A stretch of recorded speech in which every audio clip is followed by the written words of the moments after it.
আসসালামু আলাইকুম, সবাইকে স্বাগতম। প্রিয় শিক্ষার্থী বন্ধুরা, আজকে আমি যে আইসিটি বিষয়ের চতুর্থ অধ্যায়ের এইচটিএমএল সম্পর্কিত এইচএসসি টেস্ট পরীক্ষায় পাবনা ক্যাডেট কলেজে যে প্রশ্নটি এসেছিল, সৃজনশীল প্রশ্ন, ওই প্রশ্নটি সঠিক সমাধানের চেষ্টা করব।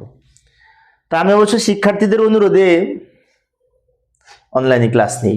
অনেক শিক্ষার্থী আমাকে অনুরোধ করে বাংলাদেশের বিভিন্ন প্রান্ত থেকে এই বিভিন্ন প্রশ্নের সমাধান করার জন্য। তাদের অনুরোধগুলো রক্ষার্থে আজকের এই আলোচনা। তো আলোচনায় আছি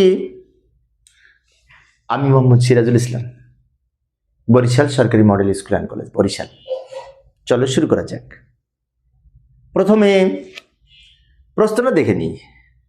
প্রশ্নের ঘ নম্বরে বলা ছিল এই চিত্রের আলোকে, এরকম চিত্র ছিল প্রশ্নে, আর বলা ছিল চিত্রের আলোকে রো স্তম্ভকে কলাম, কলামকে রোতে রূপান্তর করে যে টেবিল তৈরি হয় তার জন্য প্রয়োজনীয় এইচটিএমএল ট্যাগ লিখো। প্রশ্ন কিন্তু সহজের মধ্যে একটু কঠিন আছে। এইটা পাওয়ার জন্য ট্যাগ লিখতে বলেনি, ট্যাগ লিখতে বলেছে এই রোটাকে কলাম করব। তাহলে একটা, দুইটা, তিনটা, চারটা কলাম হবে। আর এখানে 1 2 3 4 5টা রো আছে না, 5টা কলাম আছে না, তখন 5টা রোতে রূপান্তর হবে। কিভাবে নতুন টেবিলটা তৈরি করতে হবে সেই স্ট্রাকচারটাকে আমি দেখব, দেন তারপরে সমাধান করব। পাবনা ক্যাডেট কলেজে প্রশ্নটি এসেছিল। তো এইভাবে আমরা লিখতে পারি। আমি একটু দ্রুত দেখাচ্ছি সময় সেভ করার জন্য। এটা ছিল প্রশ্নে। এই প্রশ্নের আলোকে আমরা এই টেবিলটা পেলাম। কিভাবে পেলাম আমি একটু দেখিয়ে দিচ্ছি।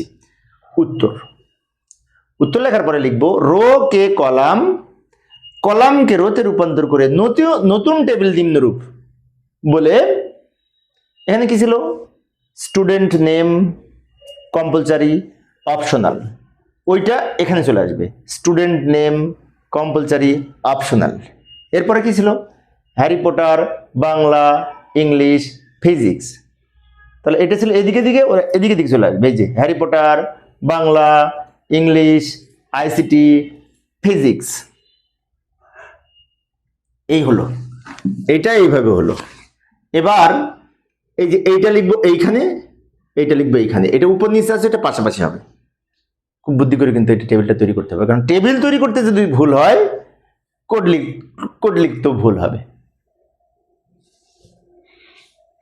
এখন এইটার জন্য এইচটিএমএল কোড লিখবো, এইটার জন্য, নতুন টেবিলের জন্য। যাই সমাধান করার চেষ্টা করি। আমি ওইটা এখানে নিয়ে আসলাম। এই যে উত্তর ঘ, মানে ওখানে যেটুকু লিখেছিলাম সেটুকু এখানে নিয়ে আসলাম। মূলত এখান থেকেই মনে করে উত্তরটা লেখা শুরু। ওই টেবিলটা, নতুন টেবিল যেটা তৈরি করেছিলাম সেটা এখানে নিয়ে এসে রাখলাম। এইটার জন্য এখানে আমি কোড লিখবো। এখানে তো জায়গা নাই, তো পাশে লিখতেছি। এটা দেখে দেখে লিখবো, তাহলে বুঝতে সুবিধা হবে। আমাদের উত্তরের অংশ কিন্তু এইটা, তারপরে এইটা। ওকে, তো শুরুতে আমরা লিখবো ডকুমেন্ট টাইপ নির্দেশের জন্য doc type HTML. Doc type HTML দ্বারা ডকুমেন্ট টাইপ এইচটিএমএল বোঝায়, এবং এটি দ্বারা এইচটিএমএল 5 ভার্সন নির্দেশ করে। ওটা না লিখলে এইচটিএমএল 4 হবে। এই লাইনটা না লিখে যদি এখান থেকে এইচটিএমএল থেকে শুরু করি তাহলে এইচটিএমএল 4 হবে। আমার একজন শিক্ষার্থী কমেন্টসে লিখেছিল যে স্যার, আমি যদি ডক টাইপ এইচটিএমএল না লিখি তাহলে হবে না। হ্যাঁ হবে, হবে, কিন্তু সেটি 4 ভার্সন হবে যদি আমি এখান থেকে লেখাটা শুরু করি। আচ্ছা, এরপরে বডি লিখব, কারণ বডির মধ্যে টেবিলটা তৈরি করব। এখানে হেড টাইটেল নেই, থাকলে লিখতাম। এবার টেবিল তৈরি করব। টেবিল তৈরি করার জন্য টেবিল ট্যাগ ব্যবহার করব, তার সাথে দুইটা অ্যাট্রিবিউট ব্যবহার করব। একটা হচ্ছে বর্ডার অ্যাট্রিবিউট, আর একটা হচ্ছে সেল স্পেসিং। এই যে টেবিল ট্যাগ বর্ডার সমান 1 এবং সেল স্পেসিং 0 লিখলাম। বর্ডার সমান 1 লিখলাম দাগগুলি দেওয়ার জন্য, এবং সেল স্পেসিং 0 লিখলাম দাগগুলি এরকম সলিড আকারে দেওয়ার জন্য। আমি যদি সেল স্পেসিং 0 না দিই, হ্যাঁ টেবিল হবে, কিন্তু ডাবল ডাবল দাগ মনে হবে। কারণ আমি যদি সেল স্পেসিং 0 না দিতাম তাহলে টেবিলের বাই ডিফল্ট আউটপুটে এই দুই সেলের মাঝখানে, এই একটা সেল, এই একটা সেল, তাহলে দুই সেলের মাঝখানে এই একটা সেল, এই একটা সেল, এই সেলের মাঝখানে স্পেস থেকে যেত, ফলে ডাবল ডাবল দাগ মনে হতো। তাই এই ধরনের টেবিল পেতে হলে সেল স্পেসিং 0 করে দিতে হবে। আচ্ছা, এইবার রো তৈরি করবো এই টেবিলের। কয়টা রো আছে? 1 2 3 4 5টা রো আছে। তো 5টা রো এর জন্য 5 বার টি আর ট্যাগ ব্যবহার করবো। আমরা জানি টি আর দ্বারা টেবিল রো বোঝায়। তো 5টা টেবিল রো আছে, তো 5টা টি আর ব্যবহার করব। প্রথমে লিখবো টি আর এটার জন্য। এখন এখানে কয়টা নেম? 2টা, 1টা 2টা। তাহলে এটার জন্য এটা দুই পাশে টিএইচ লিখবো। অনেক শিক্ষার্থীর মনে হতে পারে অনেক সময় টিডি লিখি, অনেক সময় টিএইচ লিখি। আমাকে একজন শিক্ষার্থী বিজ্ঞান বিভাগের দ্বাদশ শ্রেণীর প্রশ্ন করেছিল, স্যার অনেক সময় টিডি লিখি, অনেক সময় টিএইচ লিখি, কখন কি লিখবো? সুন্দর প্রশ্ন, ভালো করে লক্ষ্য করি। এই লেখার এই লেখার মধ্যে একটু পার্থক্য আছে। এটা কিন্তু ডিপ বোল্ড, তো টিএইচ এর মধ্যে যদি লিখি সেটা কিন্তু বোল্ড হবে। আর ওই লেখাটা হালকা লেখা, তো ওইটার দুই পাশে আমি টিডি লিখতে পারি। টিডি ওপেন টিডি ক্লোজ, মাঝখানে লিখবো হ্যারি পটার। কিন্তু ওইখানে একটা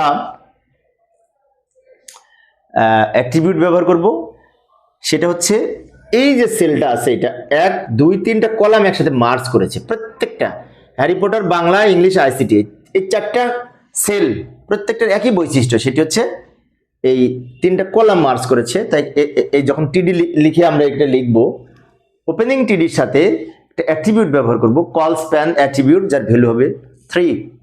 টিডি ওপেন টিডি ক্লোজ, মাঝখানে লিখলাম হ্যারি পটার এবং কল স্প্যান সমান 3 লিখলাম, যেটা কলাম মার্জ করার জন্য। ওই যে কথাটা বলছিলাম যে এখানে একবার টিএইচ লিখলাম, এখানে একবার টিডি লিখলাম। কেন? তথ্যের আলোকে।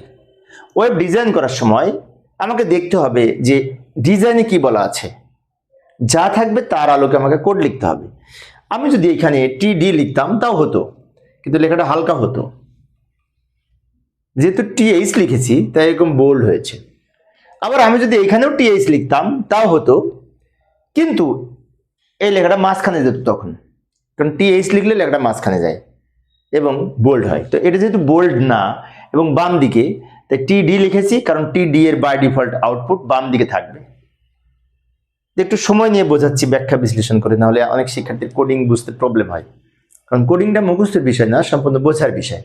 মুখস্থর কোনো কিছু নাই ওয়েব ডিজাইনের, একেবারে পাই টু পাই বোঝার বিষয়। কেন লিখছি এটা যদি না বুঝতে পারি তাহলে মুখস্থ করে হবে না। ওকে, আবার টিআর ওপেন করব। এই টিআর এর মধ্যে মানে আবার একটা রো ওপেন করব। তো এই রো এর মধ্যে কোনটা হবে? এখান থেকে এটা প্রথম হলে এটা দ্বিতীয়, এটা প্রথম হলে এটা দ্বিতীয়, তার মানে কি এটা আর এটা হবে, এটা আর এটা। এখন এইটা লেখার সময় আবার কি হয়েছে, উপর থেকে নিচের দিকে 3টা মিলে একটা হয়েছে। তো উপর থেকে 3টা সারি মিলে একটা সারি করার জন্য রো স্প্যান নামে একটা অ্যাট্রিবিউট ব্যবহার হয়েছে, কেউ র স্প্যান বলে। তো রো স্প্যান অ্যাট্রিবিউট ব্যবহার করব, যার ভ্যালু হবে 3। এই যে লক্ষ্য করি, টিএইচ ওপেন টিএইচ ক্লোজ, মাঝখানে লিখলাম কম্পালসারি, আর এখানে রো স্প্যান সমান 3 লিখলাম। এখানে টিডি ওপেন টিডি ক্লোজ লিখলে হতো, কিন্তু আমি টিএইচ লিখেছি, লেখাটা বোল্ড আছে সেজন্য। এই যে টিএইচ ওপেন টিএইচ ক্লোজ লেখার কারণে এই কম্পালসারি লেখাটা বোল্ড হয়েছে এবং মাঝখানে বসেছে। আমি কিন্তু অ্যালাইন সমান সেন্টার কোথাও লিখে দিই, তারপরেও কিন্তু টিএইচ এর মধ্যে যেটি লিখেছি সেটি অ্যালাইনে চলে এসেছে। কারণ কি? কারণ টিএইচ এর মধ্যে যেটি লিখবো সেটি বাই ডিফল্ট লেখাটা বোল্ড হবে এবং মাঝখানে থাকবে। এরপরে বাংলা দুই পাশে টিডি লিখবো, কারণ এটা তো বাম দিকে আছে এবং সাধারণ লেখা। টিডি ওপেন টিডি ক্লোজ, মাঝখানে লিখলাম বাংলা, কিন্তু এইখানে কল স্প্যান সমান 3 লিখবো, এখানে যেমন লিখেছিলাম, কারণ এখানে 3টা কলাম মিলে বাংলা একটা কলামে বসেছে। পরে টিআর ক্লোজ করব। তাহলে এই টিআর এর মধ্যে 2টা সেল তৈরি হলো, এটা এবং এইটা।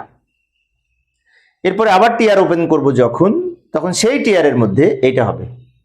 আবার নতুন করে যখন টিআর ওপেন করব সেই টিআর এর মধ্যে এইটা হবে, এটা আর হবে না। আবার সবার শেষে যে টিআর ওপেন করব সেই টিআর এর মধ্যে এই 3টা হবে। ভালো করে লক্ষ্য করি,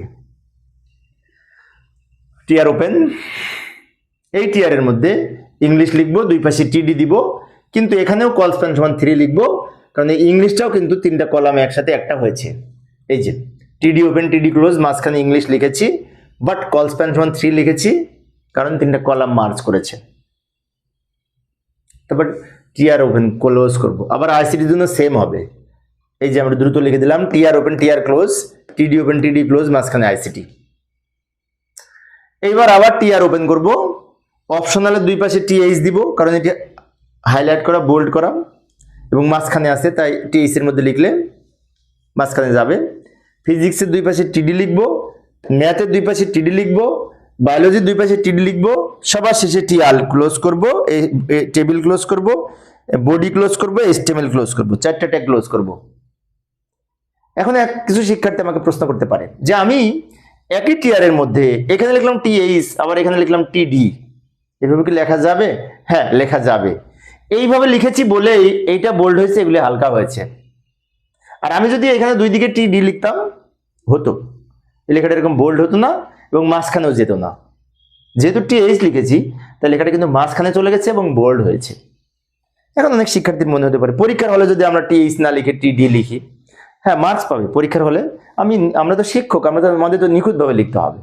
এখানে যে ওয়েবসাইটের ডিজাইনটা দেওয়া আছে এভাবে নিখুঁতভাবে আমাকে লিখতে হবে, ভুল লিখলে তো হবে না। কিন্তু তোমরা লেখার সময় যদি এখানে টিডি দিয়ে লেখো তাহলে অ্যালাইন সমান সেন্টার লিখতে হবে মাঝখানে নেওয়ার জন্য, তাই টিএইচ লেখাই ভালো।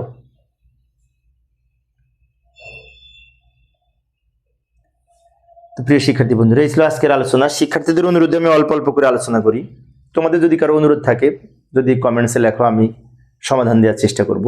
তবে কিছু কিছু প্রশ্নের উত্তর এই চ্যানেলে দেওয়া আছে, সেই প্রশ্নগুলি আবার যখন শিক্ষার্থীরা করে, যেমন বিভিন্ন বোর্ড প্রশ্নের সমাধান কিন্তু সব আমি প্লেলিস্ট আকারে দিয়ে রেখেছি। ওই প্রশ্নের শিক্ষার্থীরা যদি অনেক সময় আমাকে করে, অনুরোধ করে স্যার এই বোর্ডের প্রশ্নটা করে দেন, তখন আমি ওইটা যেহেতু করা আছে একবার, আবার করলে এটা ডাবল হয়ে যায়, তাই আমি ওটা করি না। তবে নতুন নতুন প্রশ্ন যদি তোমরা বলো আমি ইনশাল্লাহ সমাধানের চেষ্টা করব। তো পরিশেষে সবাই ভালো থাকবে এবং সুস্থ থাকবে এই কামনায়। খোদা হাফেজ। ওই যে আজান দিচ্ছে, নামাজ পড়তে যেতে হবে, তাই না? যে এশার আজান দিচ্ছে, সন্ধ্যার পরে মাঝে মাঝে ভিডিওতে যাই। তো পরিশেষে সবাই ভালো থাকবে এবং সুস্থ থাকবে এই কামনায়। খোদা হাফেজ।